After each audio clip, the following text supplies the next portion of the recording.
Dear Tita L, naalala ko lang po ang moment na super kinilig ako. Itago nyo na lang ako sa pangalang Angie from the City of Love, Iloilo City.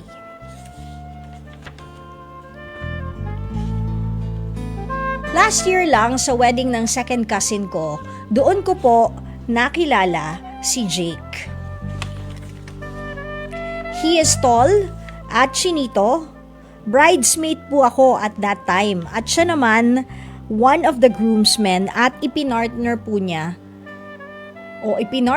siya sa akin. Nung hinawakan niya ako, para ako nakuryente, Tita El, at hindi na ako makakonsentrate habang kami ay naglalakad sa aisle. While nasa ceremony na, kinukulit siya ng ring bearer sa likod at inaaya ng bata na lumabas para bumili ng ice cream. At sa tingin ko, pamangkin niya to. Nung nasa wedding reception na po kami, inad niya ako sa Facebook. Haba ng hair. Sa profile picture niya, andun ang batang makulit at based sa kanya mga post, confirmed. Anak niya ang bata. Parang bigla ko nalobat, Tita El. That time, talaga para ko nalobat. At nagmamadali na akong umuwi.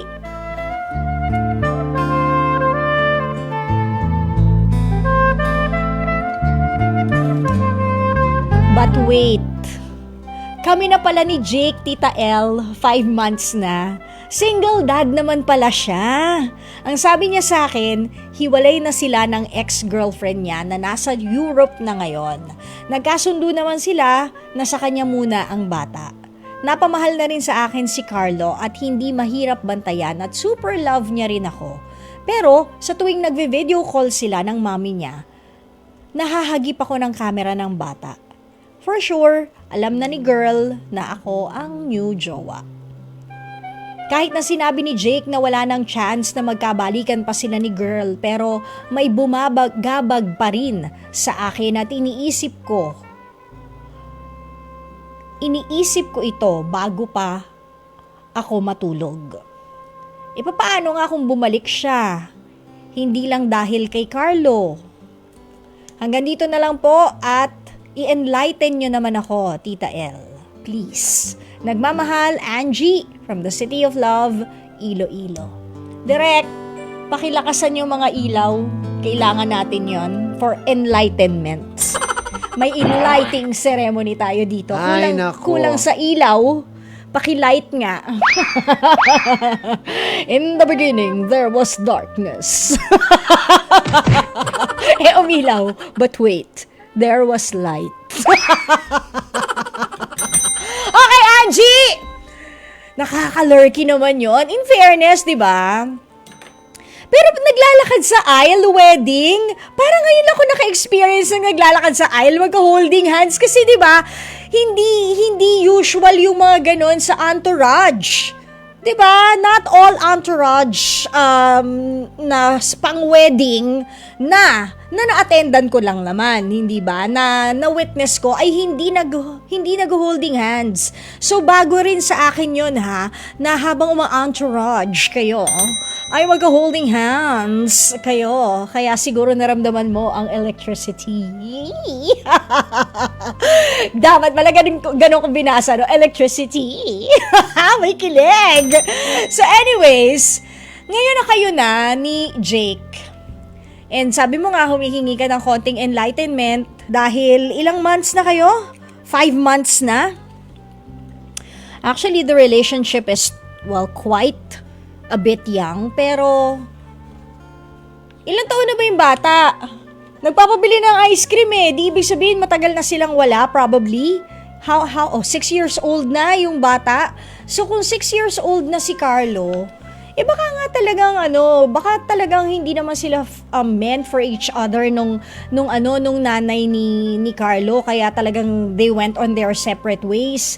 Pero kung nababagabag ka sa aspetong yan at di ka makatulog sa kaiisip, di makatulog sa gabi sa kaiisip. Sana hindi ganon, ano? Kasi nakaka-eyebags yun, Mars. Ang lakas maka-eye bags noon, tapos iba, ikaw yung papangit. Baka magmukha ka rin, sa bagay, ang panda cute. Pero diba, ang pangit ng eye bags. So, siguro ang pwede nating gawin is, kung yun yung bumabagabag sa iyong kalooban, bakit hindi mo kausapin si Jake? Sabihin mo lang, kapag parehas kayong malamig ang mga ulo at kalmado, okay? Kausapin mo siya ng seryosohan na, though 5 months pa lang tayo, and hindi ko naman nilook forward rin na hindi pa sumasagi sa isipan ko na magpakasal tayo, kaya lang medyo nababother lang ako, o siguro is insecurity the right word for this? Kasi sabi mo, binabagabag yung kalooban mo eh. So, medyo merong konting insecurity na baka mamaya magkabalikan pa sila nung ex niya na nanay ni Carlo. 'Di ba? So, I think you have to talk to Jake about it kasi siya lang naman talaga yung makakasagot nun. And, Mars, hindi lang naman yung nanay ni Jake, baka mamaya merong iba. 'Di ba? 'Di ba? Gets nyo ko? Hindi lang naman dapat yun yung isipin mo kung nababagabag ka talaga. Though, mas may factor yon kasi nanay siya ni Carlo. Pero kasi, kung gustong magloko niyang jowa mo, di magloloko yan, hindi lang do sa ex niya, kundi sa kung sino-sino pang mga merlat. Gets? 'Di ba? So, siguro kung ganyan ang bumabagabag sa'yo and you feel a little insecure about it, maybe you should talk to him ng seryosohan na parang, alam mo, medyo na-insecure lang ako eh. Kasi, baka mamaya magkabalikan kayo ng ex mo, nanay ni Carlo, 'di ba? And siguro, sabihin mo rin sa kanya na it would help maybe if magkaroon ako ng assurance, 'di ba? Baka kahit papaano, bigyan mo ko ng konting assurance na hindi kayo magkakabalikan, na you're just co-parenting. Kasi kahit papaano, at least, makakatulog ako kahit isang mata lang. Diba? Medyo at least half na yung mababawasan yung mga bumabagabag sa isipan mo. Hindi ba? Ano na nga pangalan mo? Angie nga ba? Ay, ano ba? Ano na nga ba? Angie, 'di ba? Oo, 'di ba, Angie? So, nasa sa inyong dalawa 'yun eh. Dapat kayo yung nag-uusap. Kausapin mo siya. Sabihin mo, I have a little insecurity. And I think I need a little assurance na ganon. Na ako lang. Ako lang and I am the only one. Ganon. 'Di ba? So pag ginawa niya 'yon, edi congrats. 'Di ba? Tapos enjoyin mo lang. And kung love mo si Carlo, yung anak niya, edi mas better. Hindi ba? Kung napamahal na rin si Carlo sa'yo, edi that's good. Kasi that would also parang reflect on what kind of person you are. At least tanggap mo na merong anak si Jake sa iba.